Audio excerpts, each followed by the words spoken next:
Sorry, kids. I'm just getting around to posting this afternoon. Hopefully, you'll get a chance to do it. So, today we're going to talk about the exile. So, kind of skip over the major prophets, Isaiah and Jeremiah.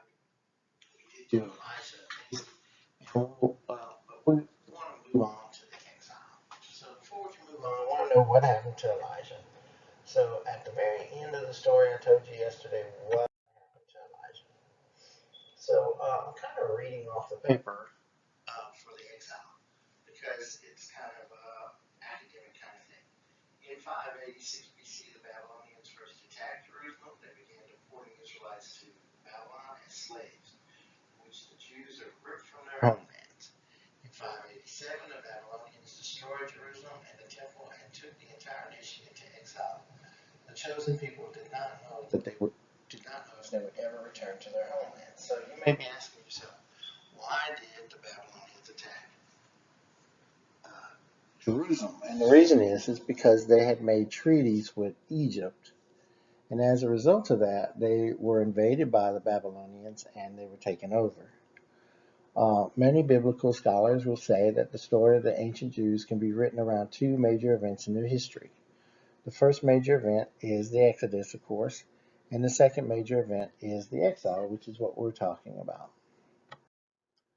So in these two events, the Exodus and the exile, there are two extremes. Okay, so in the Exodus, they won their freedom.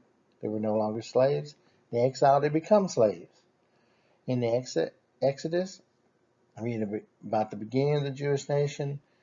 In the exile, we read about the destruction of the Jewish nation.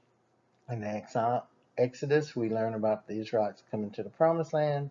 And in the exile, we learn about them losing the Promised Land. Uh, Most of the people in Judah were taken to Babylon and forced to live in exile away from their homeland. During this time in exile, two important developments took place among the Israelites.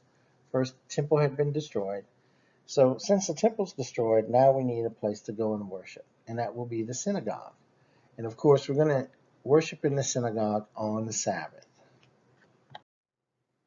The second great development came in the area of scriptures.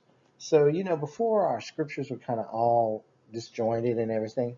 So in the exile, we actually organized the scriptures and we put them into one spot. We even write down some of the oral traditions, and this becomes a new form, which we today call the Old Testament. So I hope you guys have a great day, and we have a little test tomorrow, and I'll see you then.